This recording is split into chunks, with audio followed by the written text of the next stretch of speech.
Hey, before the video, big thanks to A King is a King is a King for the lovely trash bag scene on the thumbnail. Go give her a follow, she's dope. So, F the Prom is kind of a train wreck. I really wanted to like it, and I thought I would. I mean, it's got Danielle Campbell and Madeleine Petsch. It's a high school comedy, which is right up my alley, but I just hate it. Everything about it. I knew this video was inevitable like 10 minutes in, so I'm glad that y'all keep requesting it. It's nice that we're all on the same page.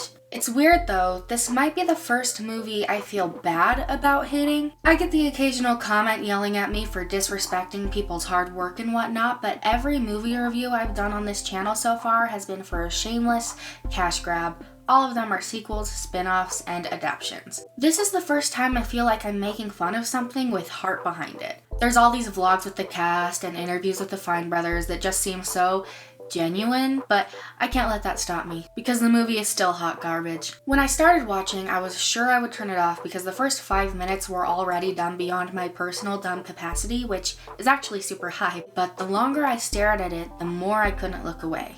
Like it was a zip-popping video. And that's not to say it's so bad that it's good. No, I really don't recommend you watch this. It's not the sort of movie you can laugh at or with. Most of the time I was just confused, and not because the plot is confusing, more like frustrated confused. You know, like, why?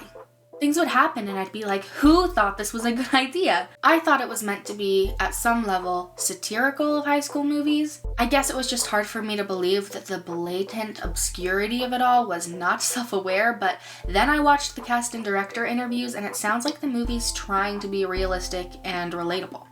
The movie is kind of like my take on a high school comedy. I kind of call it like Can't Hardly Wait meets Mean Girls meets The Breakfast Club. And I'd say at its essence, it's kind of my own take on popularity and how messed up it really is that high school and the idea of that can be so great for some people and so not great for so many others. And then they have something called prom that completely puts on display how these people are popular and these people aren't. Why? Why? Why? Why? Why? Why? Why? Very funny, but also kind of tugs at your heart in a way that I don't think a lot of comedies do. Honestly, I think this movie does a good job of depicting high school and kind of takes it, to the extreme, but at the same time is so real. I think it kind of speaks to every type of kid in high school. There's a character for every single person to kind of like just get and understand. I just think that there's a character in here for absolutely everyone, and no matter who you are and what you've been through in your life, there's going to be something in this that you can really relate to. They failed at that. You'll see. It's likely that Benny Fine just has no idea what high school is like. He's mentioned in a couple interviews that he was homeschooled. As a homeschooler, never had a real high school experience. Because I also never really went to high school at all. Which begs the question, why make a movie about something you don't understand? And I get that on some level, that's unfair of me to say. It's not like sci-fi writers have personally been attacked by aliens and whatnot. But high school might be the only thing that almost everyone has experienced. An unrealistic depiction of an unrealistic scenario like horror or superhero movies is fine because the audience doesn't have that experience, but the general viewing public has been to high school, so when we see a version of it that's only based on other high school movies, we're bound not to like it. Whatever, let's just rip into this thing. We begin with a scene including the worst character, Cole's dad. This guy, he's inappropriate, perverted, and basically super creepy in every way. Cole! Stop trying to peek at Maddie's nipples. Ugh, art is boring. Prom is about sex. Sex is exciting. Maybe there's some girl out there who's weird just like you that's down to clown on prom night. I know this is inappropriate, but I bet that girl's killer in the sack. But Maddie is here. Dude, when your balls drop. He's supposed to be funny, but I just don't personally see the humor in a 50-year-old man, best known for Sharknado, sexualizing what are meant to be teenage girls. Obviously the joke is that it's wrong, and the movie isn't promoting this behavior, but it's just not funny. Yeah, there's some things that they lined up for me in the script that I said, really? I have to say this is... And not because I'm offended by it, but because there's nothing clever about it. Like, haha, this guy sucks. Comedy! Also, why would he reprimand him for looking at her nipples when he just clearly wasn't. Anyway, his dad gives him some A+ advice. Remember what I told you. Be popular. It's the best. And he walks next door to Danielle Campbell in a cardigan, as if that makes her look more like a freshman. They're best friends for all of 2 minutes before she ditches him because he got pantsed. By the way, does anybody actually get pantsed in real life? I remember it happening in elementary school a couple times, but by the time you're a freshman, and if it did, people would not laugh this hard for this long. What's up, bro?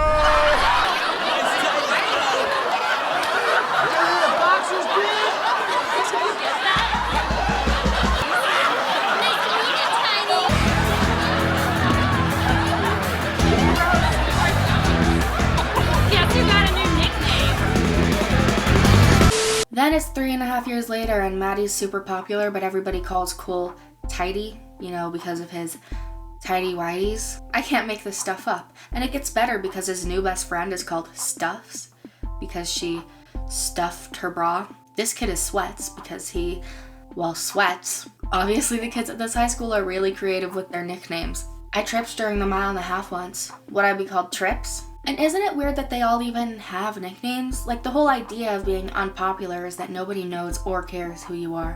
Which reminds me, probably the thing I hate most about this movie is what it thinks popularity is, which is a problem because that's literally the theme of the film. I'd say at its essence, it's kind of my own take on popularity. When the M&Ms walk down the hall, which is what Maddie and Marissa are called because... M&Ms are called that because their first names are Maddie and Marissa, which starts with an M. Who are you talking to? People act like it's the second coming. The M&Ms are inspiration. The M&Ms are goddesses. I mean, they literally applaud.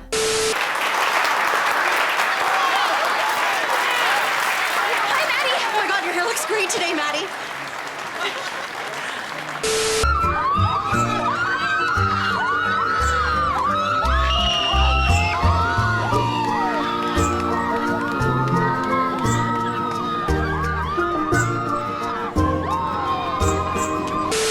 That's the sort of thing that made me think this film was a parody, because that's actually insane.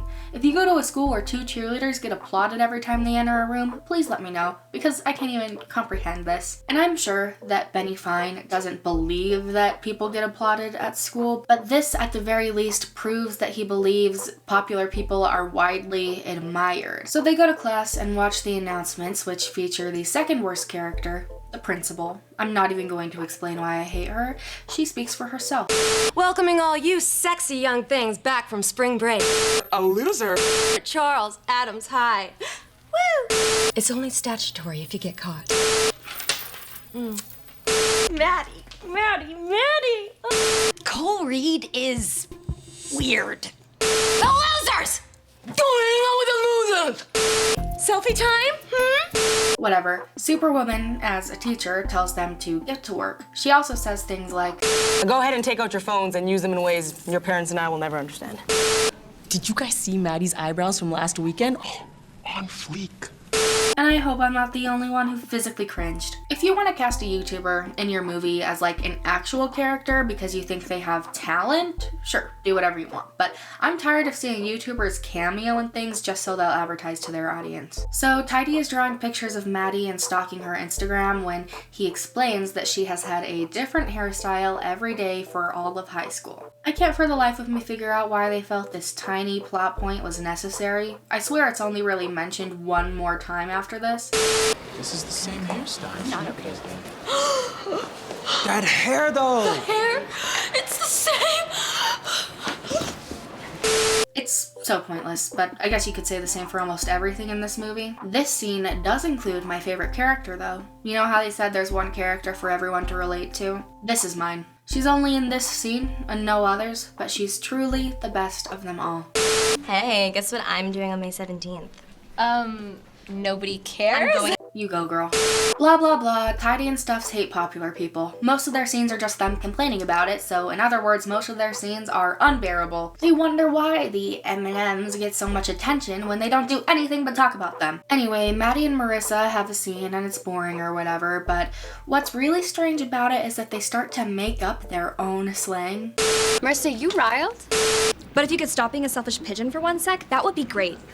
Did you just call me a pidge?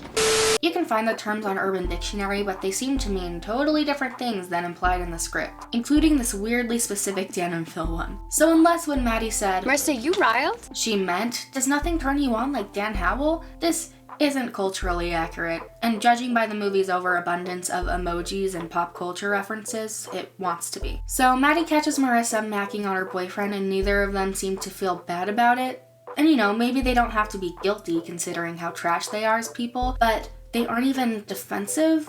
If anyone's ever walked in on their significant other cheating, let me know how that went down, because I don't know how that usually goes, but this seems wrong. Whatever, they hate each other now. And also this gross tongue thing happens. Yada yada yada, blah blah blah. Sorry, I know I'm skimming through this, but I'm just genuinely finding it hard to nitpick this movie because it's so boring. It's just a series of scenes that don't affect the plot, which leads me to believe they exist for comedic effect, but since they're not funny, it's like waiting for a pot to boil. If I commented on every dumb thing that happens in this film, like I know some of you want me to, this video would be like 3 hours long. Eventually, Cole and Maddie have a heart-to-heart with very obvious and forced dialogue. That's another thing that could be said about the whole script though. So Maddie, out of nowhere, has the genius idea of ruining prom.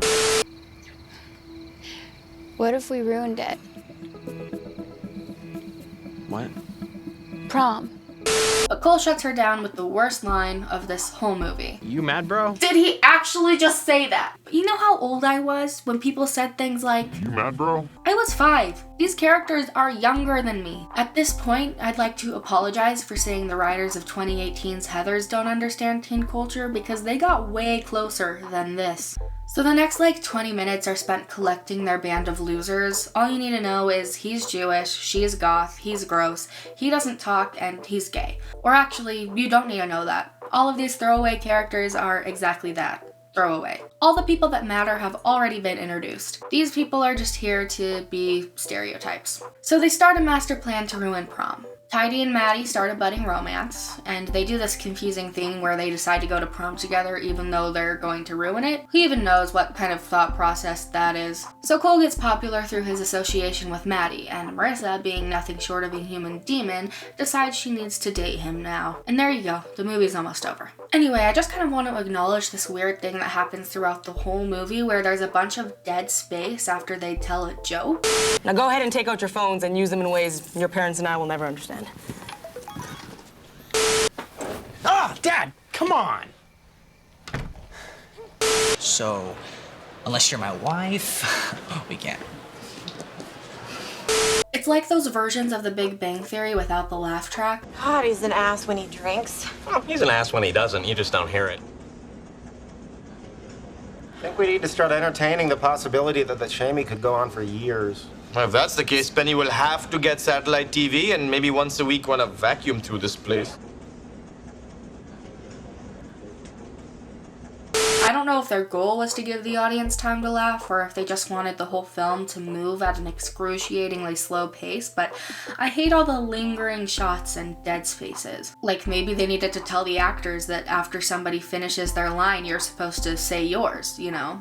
That's how talking works. So the gang decides Cole should go with Marissa so that they can ensure she goes at all, and in that conversation, Maddie just randomly kisses him and then runs away, so obviously she has some feelings for him, but is also an idiot. And this is the beginning of what I think is the most frustrating half hour of this extremely frustrating film, where every single character starts doing horrible things and acts like they're in the right. When I was watching the end of this movie, I was genuinely so angry at everyone. And it's not like, as an audience member, you're supposed to think everyone's an idiot. It's not a creative choice like in I, Tonya, for example, for everyone to do the dumbest possible thing. I'm pretty sure we're supposed to believe all of their decisions have at least some merit. But no, just no, they do not. Firstly, Maddie decides she actually will go to prom with her ex-boyfriend who cheated on her with her best friend. She has this little chat with her parents about how she doesn't want to ruin prom. She just wants to go to prom like a real girl and fine, whatever. If she had texted her losers and been like, guys, I actually don't want to ruin prom anymore, that's a thought process I can get behind. It actually makes more sense than when she decided to ruin prom in the first place. To go with this guy who is an established trash person, go stag, girl. Why would you do this? And if that's not bad enough, she doesn't tell anyone she's changed her mind. Cole has to find out on his own. Like, honey, you knew they would all be at prom, right? Did you think you could just ghost them over text and they would forget you existed? I mean, she says she wants to be prom queen, but she knows what they plan to do to the prom queen and doesn't think she should maybe, I don't know, clarify with them that she'd rather not be tarred and feathered. Instead, she thinks it'll all work out if she just rolls up to prom with her ex and acts like the plan never happened. I mean, luckily Cole does see her, so she tells him not to ruin her prom, as if after betraying all her new friends, they won't even be mad. What's going on in your head? So Cole obviously gets mad and doesn't want to do the plan anymore, but then his dad walks in and says the dumbest thing I've ever heard. If someone had ruined my prom, I'd be much less of an asshole. We'd live in a nicer house, and your mom wouldn't have abandoned you. What? So then they execute their master plan. But I don't want to talk about it that much. I just want to talk about why I'm angry at everyone. So basically, they make Marissa sick with some pills. They send gay pictures to the straight guys so they'll fight because they think someone's gay. And they send pictures of Donald Trump to the gay guys, which makes them think someone's straight. Which is even dumber than the first one because getting sent a picture of Donald Trump does not make you straight. Whose idea was this? The grand finale is that they'll dump tar and feathers on the prom king and queen, which turns out to be Maddie and Kane. So Stuffs, who used to date Kane by the way, I didn't really want to get into that, decides to warn him. Never mind the girl who you've become close with the last couple weeks, let's rescue him. The guy who broke up with you for stuffing your bra freshman year and has yet to display a single redeemable quality. But apparently he is secretly a nice guy, even though we never see that. So the whole movie has been spent redeeming Maddie, but she doesn't get the happy ending. No, this guy does. Thank you, Stuffs, for being the absolute worst. So Maddie gets tarred by the people she spent the last couple weeks being real nice to, just because she decided to go to prom without messing it up. I mean, I get that it was a betrayal, but mostly to Cole, because of their romance and stuff. Basically all she did to these other losers is be flaky. This sort of makes every character 100% less likable. We're supposed to feel bad because they got bullied, but this is bullying. The goal was to tar Marissa, you know, the worst person ever, not your friend, even if you're mad at her. Because the thing is, after prom night, everybody forgives her in 2 seconds flat. Aside from Cole, that is. He doesn't even want them to tar her though, so he's irrelevant. All these other people try to convince Cole to forgive her in the end, so it seems like they weren't really all that bothered. Anyway, Cole takes his pants off and gives this whole lame speech about how much high school sucks. Then this guy gets arrested for putting a cartoon penis in the slideshow. He's made a big deal about not touching girls until marriage because of his religion. So many gear. What's all the hollering about? I can't touch a girl, even the slightest bit, so unless you're my wife. You are coming with me, little man. I can't be touched by a girl! But the goth kisses him despite that very clear request he's made to her. I mean, I don't know the real life rules of being Jewish, but in this movie, he's made it very clear that he's committed to this. So it's really just so horrible for her to do it anyway. Like, I don't care if the movie plays it off as a joke, that's sexual harassment or abuse of some kind. Basically, the last bit of the film is Maddie seeking forgiveness and Cole being rude to her. I was honestly mad at him at this part too, because you know, technically she was in the wrong, but he said some dumb rude stuff to her during his speech.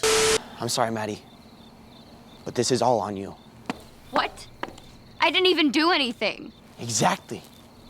You never do anything, which is exactly why guys like Kane think it's okay to torment us endlessly.